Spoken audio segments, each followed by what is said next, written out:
Hello বন্ধুরা, good morning. আবার তোমাদের সামনে চলে এসেছি নতুন একটা ব্লগ নিয়ে। তোমাদের বলেছিলাম না, এখন থেকে রোজ আমি চেষ্টা করব তোমাদের ব্লগ শেয়ার করার। তো সেই কথা রাখার জন্যই কিন্তু দেখো আজকে আমি শীতের এই সকালে খুব সকাল সকালে ঘুম থেকে উঠে পড়েছি। কয়েকদিন যে আমি ব্লগ দিচ্ছিলাম না, তবে জানো তো অনেকটা দেরি করে ঘুম থেকে উঠছিলাম। কেন কি কাজের কোনো ঠিক ঠিকানা ছিল না, কাজ করতে একটু ইচ্ছা করছিল না, মনই বসছিল না কাজে। তো সকালে উঠে কি করব বলো তো, সেই জন্য ঘুমিয়েই থাকতাম। আর বড়বাবু আমাকে ঘুম থেকে তুলতো না, যখন আমি উঠতাম তখনই উঠতাম। মানে কখনো ডাকেনি যে ওঠো বেলা হয়ে গেছে কি ভালো, এরকম কোনো মানে ডাকাডাকিও আমাকে করেনি। আমার যখন ঘুম থেকে উঠতে ইচ্ছা হয়েছে তখনই উঠেছি। তবে এখন যখন এই যে কাজ শুরু করেছি আর এই যে ব্লগিংও শুরু করেছি, সেহেতু আমাকে তো সকাল সকালে ঘুম থেকে উঠতেই হবে, না হলে কাজগুলো কি করে শেষ করব বলো তো। ফাঁকি তো অনেক দিলাম, তবে ফাঁকি না, কি বলো তো, কাজে একটু মন বসছিল না, কাজ করতে ইচ্ছা করছিল না। মনের উপর দিয়ে অনেকটা বড় ধাক্কা গেছে, তো সেই কারণের জন্যই। তবে নিজেই নিজে চেষ্টা করছি একটু মনটাকে শক্ত করার জন্য। আর তোমরা একটু আমার পাশে থেকো, তাহলেই হয়তো যাই হোক আমি নিজে আবার সব কিছু সামলে নিতে পারবো। তো তোমরাই আমার এখন সব কিছু ভরসা আশা। তো তোমরা আমার পাশে একটু থেকো আর আমাকে একটু ভরসা দিও। সকাল সকালে ঘুম থেকে উঠেই বাইরেটায় গেছিলাম, কিন্তু বাইরে গিয়ে দেখলাম না ভীষণ ঠান্ডা, জানো তো। তবে তাড়াতাড়ি করে উঠোনটা কিন্তু ঝাড় দিয়ে নিয়েছিলাম। তো উঠোনটা ঝাড় দিলে কি হয় জানো তো, গায়ে একটু গরম লাগে। এটা আমার মায়ের কথা, মা বলে কি যখন সকালবেলা ঘুম থেকে উঠবি ঠান্ডা লাগবে, তখন উঠোনটা ঝাড় দিয়ে ফেলবি, দেখবি গায়ে একটা গরম মানে গাটা গরম হয়ে যাবে, অতটা শীত লাগবে না। তো আমি আজকে তাই করেছি জানো তো, ঘুম থেকে উঠেই আগে উঠোনটা ঝাড় দিয়ে নিয়েছি, গাটা বেশ গরম করে নিয়েছি, তারপরে ঘরে চলে এসেছি। আর ভাবছি এখন বাইরে যাব না, ঘরেই টুকিটাকি কাজগুলো করব, তারপর একটু বেলা হলে বাইরে যাব, না হলে আবার ঠান্ডা লেগে যেতে পারে। তো সেই কারণে এমনি তো আমার গলাটা একটু কেমন হয়ে রয়েছে, গলায় মানে কথাগুলো একটু ভার ভার হচ্ছে। তো যাই হোক, এখন কদিন ধরে খুবই প্রবলেম হচ্ছিল কথা বলতে, তবে এখন একটু স্বাভাবিক হয়েছে। তো সকালে ঘুম থেকে উঠে উঠোনটাতে ঝাড় দিয়ে নিয়েছিলাম, তারপরে এই যে ছোট্ট ঘরটায় চলে এসেছিলাম। আর ওই ঘরটাতে মাম্মাম আর ওর বাবা ঘুমাচ্ছে, সেই কারণেই এই ঘরটাতে চলে এসেছি। আর কয়েকদিন হলো যেহেতু আমি কাজকর্ম একদমই করছিলাম না, সেই কারণেই সমস্ত কিছু কিন্তু এলোমেলো হয়েছিল, নোংরা হয়েছিল। সেগুলোই এখন আবার টুকটুক করে পরিষ্কার করে নিচ্ছি। কতদিন আর এরকম করে বসে থাকবো বলো, তাহলে তো আমার সংসারেই ক্ষতি হয়ে যাবে। তো আমি চাই না এত সুন্দর করে সাজানো গোছানো আমার সংসারটা নষ্ট হয়ে যাক, সেই কারণেই আবার এই যে কাজকর্ম শুরু করে দিয়েছি। দেখো এই ঘরটাতে এসে এই ঘরের বিছনাটা না ভীষণ খারাপ হয়েছিল, সেটাকে একটু সুন্দর করে পরিষ্কার করে নিলাম, বেড কাভারটা চেঞ্জ করে নিলাম। আর কালকে তো ওই ঘরে চেঞ্জ করেছিলাম, সে কারণে আজকে কিন্তু বেড কাভারটা চেঞ্জ করে এই ঘরটা সুন্দর করে একটা ধোয়া কাচা বেড কাভার পেতে দিয়েছিলাম। আর কালকের কিছু জামা কাপড় ছিল, ভেবেছিলাম যে কালকে বিকালে না এগুলো মানে ভাঁজ করে রাখবো সন্ধ্যার দিকে। তবে এতটা ঠান্ডা পড়ে না, সন্ধ্যার পরে আর একটু কাজ করতে ইচ্ছা করে না, মনে হয় কম্বলের নিচে একটু বসে থাকি। তো সেই কারণে এগুলো আর ভাঁজ করা হয়নি।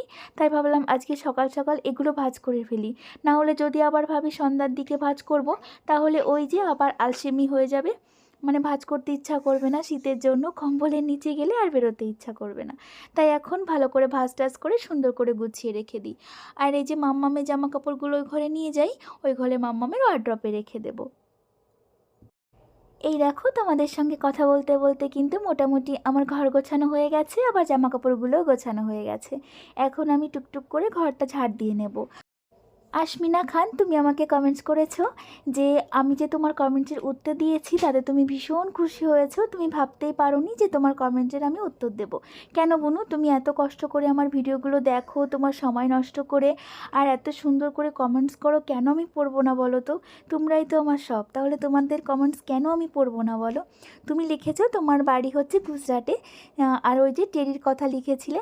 তো গুজরাটে হলে তো তুমি এখানে পাবে না, তবে ওখানে একটু খুঁজে দেখতে পারো, এরকম টেডি বিয়ার হয়তো তুমি পেলেও পেতে পারো বোনো।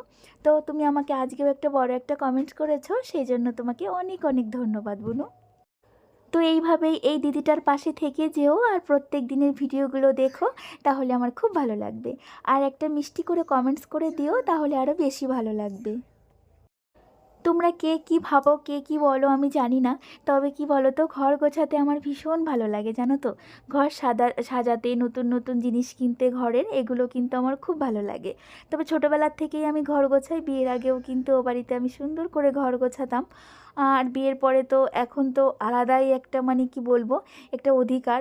বিয়ের আগে কি বলো তো, সেটা একটা মায়ের মায়ের সংসার ছিল তো, মা যেরকম বলতো সেরকম করেই কিন্তু আমাকে গোছাতে হতো। তবে বিয়ের পরে এটা কিন্তু একদমই নিজের, মানে নিজে যেটা করব সেটাই, কেউ এখানে কিন্তু কিছু বলার নেই।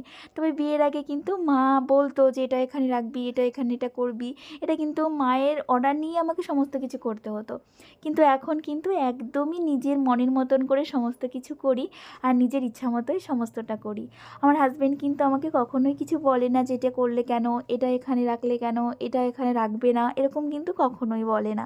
তো আমি নিজের মতন করে সুন্দর করে ঘরটা গোছাই, আর তোমরাও সেটা কিন্তু খুব ভালোবাসো।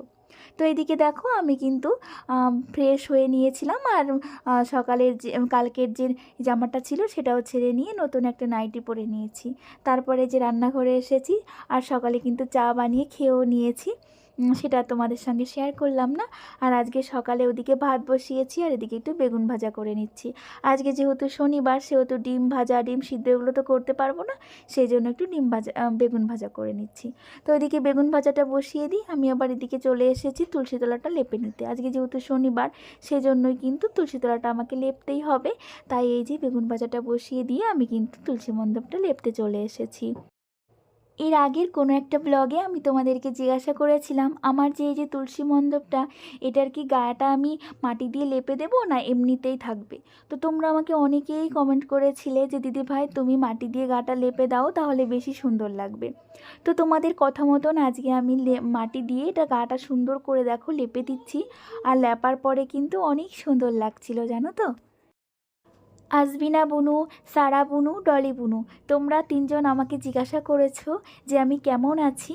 আর অনেক দিন পরে তোমরা আমার ভিডিও দেখে অনেকটা খুশি হয়েছো, আর আমাকে তোমরা অনেকটাই মিস করেছো। এইভাবেই তোমরা তিনজনে আমাকে একটা কমেন্টস করেছো। তো কমেন্টগুলো পড়ে কিন্তু আমার ভীষণ ভালো লেগেছে যে তোমরা আমি কেমন আছি সেটা জিজ্ঞাসা করছিলে, আর আমাকে তোমরা অনেকটা মিস করেছো। আমি এখন মোটামুটি ভালো আছি, তবে কি বলো তো, ভালো থাকার চেষ্টা করছি আর কি। তো কি বলো তো, খারাপ আর কতদিন থাকবো, ভালো তো থাকতেই হবে, আমাকে তো বাঁচতে হবে। সেই জন্যই এখন আমি মোটামুটি ভালো আছি, তোমরা কোনো টেনশন নিও না, ঠিক আছে? আর তোমরা আমার পাশে থেকো এইভাবেই। আর এই যে খাওয়া দাওয়া কিন্তু আমাদের হয়ে গেছিলো সকালের, তারপরে কিন্তু অনেকটাই এখন না সকালের খাওয়া দাওয়াটা করতেই কিন্তু অনেকটা বেলা হয়ে যায় জানো তো। তো যাই হোক, তারপরে মামামকেও স্নানটা করিয়ে দিলাম, কেন কি ওইদিকে আবার বেলা হয়ে গেলে রোদটুকু থাকে না জানো তো, যত বেলা হয়ে যাবে আর রোদটা একদমই চলে যায় বাড়ি থেকে। আমাদের বাড়ির চারপাশেই দেখো তো গাছপালা রয়েছে, সেই কারণের জন্য রোদ কিন্তু খুবই কম আসে শীতের সময়।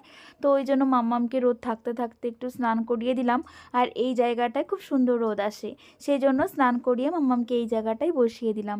এখন এই যে মাম্মামকে জামা টামা পরিয়ে দিচ্ছি, আর দেখো নিচে একটা গেঞ্জি পরিয়েছি, আর উপরে হাতাওয়ালা একটা জামা সঙ্গে সঙ্গেই পরিয়ে দিচ্ছি। কেন এখন সারাদিনই কিন্তু ঠান্ডা থাকে, ঠান্ডা কিন্তু কমে না কখনোই, দুপুরের দিকেও কিন্তু ঠান্ডা কমে না। স্নান করিয়ে আবার এই যে জামা পরিয়ে দিতে হয়। তো এখন মাম্মামকে তেলও দিয়ে দিলাম, আর প্যান্ট ট্যান্ট সমস্ত কিছু গরমের কিছু পরিয়ে দিচ্ছি। আর এখন না বাচ্চাদের দেখোই কেমন, মানে ঠান্ডার প্রবলেম হচ্ছে, কি একটা রোগ এসেছে নাকি বাচ্চাদের হচ্ছে। তো সেই কারণের জন্য ভীষণই ভয় লাগে, যাতে ঠান্ডা না লাগে, সেটাই সব সময় চেষ্টা করি যে মামামের যেন ঠান্ডা না লাগে জানো। ছোট মানুষ কষ্ট পাবে, আমার লাগুক লাগুক, কিন্তু মাম্মামের যেন ঠান্ডা না লাগে, এরকমই সবসময় আমি ভাবি। আর সেই জন্য ওর খেয়ালটা একটু বেশিই রাখি। তো এত দুষ্টু জানো তো, ও গরমের জামা কাপড় পরতেই চায় না, ওর ভীষণ নাকি গরম লাগে এটাই বলে। তো যাই হোক, তবুও ওই জোর জবস্ত করে আমাকে পরাতে হয়, সব সময় কিন্তু জোর করেই ওকে গরমের জামা কাপড়গুলো পরাতে হয়। ওর শরীরে আমি বুঝতে পেরেছি না একটু ওর গরম বেশি, সেই জন্য সব কিছুই খুলে ফেলে, মানে পরাবো আবার নিজে নিজেই খুলে ফেলে, টুপিটা পরাবো টান মেরে খুলে ফেলবে, বলবে আমার মাথায় চুলকাচ্ছে, আমার মাথায় গরম লাগছে, এরকম বলবে। তো মাম্মামকে স্নান করিয়ে খাইয়ে দাইয়ে দিয়েছি, তারপরে আমিও কিন্তু স্নানটা সেরে ফেলেছি। আর সকালবেলায় কিন্তু আমি পুজোর সমস্ত কিছু গুছিয়ে রেখেছিলাম, সেই কারণের জন্য স্নান করে সঙ্গে সঙ্গে কিন্তু পুজোটা দিয়ে দিতে পারছি। আর যেদিন সকালে আমি কিছু গুছিয়ে রাখতে পারি না, সেদিন কিন্তু আমার পুজোটা দেওয়া হয় না, জানো তো। ওই যে স্নান করে আবার রান্না করতে হয়, তখন বড়মশাই পুজোটা দিয়ে দেয়। তবে আমি কিন্তু অনেক দিন পর আজকে পুজো দিচ্ছি, মানে অনেক দিন আমি পুজো দিই না, তো সেই জন্য একটু গুছিয়ে গেছি, সুন্দর করে পুজো দিচ্ছি। সত্যি কথা বলতে কি বলো তো, তোমরা যখন সংসারটাকে ভালোবাসবে না, তখনই কিন্তু তোমাদের সংসারের কাজগুলো করতে বেশি ভালো লাগবে। সংসারের কাজগুলো করতে তোমাদের কষ্ট হবে না। আগে সংসারটাকে ভালোবাসতে হবে। অনেকের মুখেই শুনি এই যে সংসারে কাজ করতে ভালো লাগে না, কষ্ট হয়ে যায়, এত বোরিং কাজ কি করে করব। তো তাদের আমি বলবো যে তোমরা আগে সংসারটাকে ভালোবাসো, আর বিশেষ করে সংসারের যে লোকজন আছে তাদেরকে ভালোবাসো। যেহেতু আমার সংসারে হাজব্যান্ড ছাড়া আর কেউ নেই, তো হাজব্যান্ডকে আমি সেই জন্য অনেক ভালোবাসি, আর সংসারটাকেও আমি অনেক ভালোবাসি। সেই জন্যই কিন্তু সংসারটা, মানে সংসারের কাজগুলো করতে আমার একটুও কষ্ট হয় না। আর তোমরা তো দেখোই আমি কিন্তু একা হাতে সমস্তটা সামলাই, সকাল থেকে রাত অবধি। আর আমার ছোট্ট মাম্মামকেও কিন্তু আমি একাই সামলাই। হাজবেন্ড কিন্তু অতটাও সময় পায় না, সেই জন্য আমাকেই সমস্ত কিছু করতে হয়। তো এদিকে পুজো দিয়ে কিন্তু আমি রান্না করতে চলে এসেছি। আর আজকের সবজিগুলো কিন্তু বড়মশাই আমাকে কেটে দিয়েছে। আমি দেখলাম অনেকটা দেরি হয়ে যাবে, তাই ওই বলল যে তোমাকে সবজিগুলো কেটে দেবো। আমি বললাম দাও, তাহলে আমি পুজো দিয়েই রান্নাটা বসিয়ে দিতে পারবো। আর দেখো সবজি কেটেছে, তাই দেখো একবার, মানে শীতের সবজি ও কাটতে কাটতে মানে বুঝতেই পারেনি যে কত সবজি কেটে ফেলেছে। পুরো এক গামলা সবজি কেটেছে। আর আমি এখন রান্না করব পালং শাকের ঘ্যাট।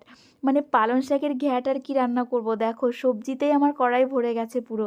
আমি বললাম তুমি এত তরকারি কবে খাবে? বললো কি তরকারি তো আর এখন শীতের দিনে নষ্ট হবে না, কালকে খাবো, কি আছে রান্না করে ফেলো। তবুও দেখো এত তরকারি রান্না করতে ইচ্ছা করে দুজন লোকের, ও কাটতে কাটতে এত তরকারি কেটে ফেলেছে। তো যাই হোক, সবজি কিন্তু মানে শুধু খাওয়াও কিন্তু শরীরের পক্ষে অনেকটা ভালো, সেই জন্য আমি কিছু না ভেবেই রান্না করে ফেলছি। আর ও কিন্তু এরকমই করে, জানো তো। ওকে সবজি কাটতে দিলে সেই দিন আমার সবজি বেশি হবেই, মানে ও একটু বেশি বসেই সব কিছু করে, জানো। তো আমি এত বলি এত কেটো না, তবুও না, ও এরকমই কেটে ফেলে। তো যাই হোক, কেটে দেয় সেটাই কত। রুমা দিভাই কমেন্ট করেছে, অনেক দিন হয়ে গেছে তোমার ভিডিও দেখতে পারিনি, তো আজকে অনেক দিন পর তোমার ভিডিও দেখলাম। দিদি ভাই তুমি হয়তো খেয়াল করনি, আমি অনেক দিন ভিডিও দিতে পারিনি, তো তুমি আর দেখবে কোথার থেকে বলো তো। রিয়েল ব্লগার এপি বলেছে, অনেক দিন পর তোমার ভিডিও দেখলাম, খুব ভালো লাগলো। থ্যাংক ইউ তোমাদেরকে, যে আমি অনেক দিন পর ভিডিও দিয়েছি সেই জন্য তোমাদের ভালো লেগেছে। তো যাই হোক, এইভাবে আমার পাশে থেকো আর আমার ভিডিওগুলো দেখো। ওদিকে রান্নাটা বসিয়ে দিয়েছি, আর এইদিকে আমি জামাকাপড়গুলো তুলতে চলে এসেছি। এগুলো সকালে যে জামাকাপড়গুলো নেড়ে দিয়েছিলাম, কালকের ভেজা জামাকাপড়, সেগুলো না শুকিয়ে গেছে, তো সেগুলোই এখন তুলে নিচ্ছি। তবে আজকে যেগুলো কেচে দিয়েছি দেখলো ওই দিকে রয়েছে, সেগুলো কিন্তু এখন তুলবো না, সেগুলো আমি বিকালবেলা তুলবো। আর এখন তো দুপুরবেলা, রোদ থাকতে থাকতে যদি এগুলো না তুলে ফেলি, তাহলে কি হবে জানো, একটু পরে আবার ঠান্ডা হয়ে যাবে, মানে মনে হবে কি ভিজে গেছে। তো মানে শুকনো জামা কাপড় যদি বাইরে রেখে দিই বেশিক্ষণ, তাহলে মনে হবে কি আবার ভিজে গেছে। তাই রোদ থাকতে থাকতে আমি কিন্তু জামা কাপড়গুলো তুলে নিলাম। আর এইদিকে দেখো, পালং শাকের যে উঁচু একটা ঢিপি তৈরি হয়েছিল, সেটা কিন্তু আবার মিলিয়ে গেছে। তো এখন এইভাবেই কিন্তু আমি রান্নাটা করে নেব। তবে এই যে এইটুকু রান্না করে তারপরে কিন্তু আমি চলে গেছিলাম মামামকে খাওয়ানোর জন্য। তো বড়মশাইকে বললাম তুমি একটু দেখো, আমি মামামকে খাইয়ে দিই, না হলেও আবার ঘুমিয়ে যেতে পারে, তারপরে ওর খাওয়াটাই হবে না। তুমি এখন একটু দেখো, সমস্ত কিছুই দেওয়া হয়ে গেছে, শুধু একটু জলটা শুকিয়ে ফেলো, তাহলেই কিন্তু হয়ে যাবে। তো ওইদিকে আমি একটা সবজি ভাজা করেছিলাম, সেটা দিয়ে মাম্মামকে এখন খাইয়ে দেব। আর ওকে বললাম তুমি একটু দেখো, আর একটু টমেটোর চাটনি করব। তো বড়মশাই বলল আমি করে নেব।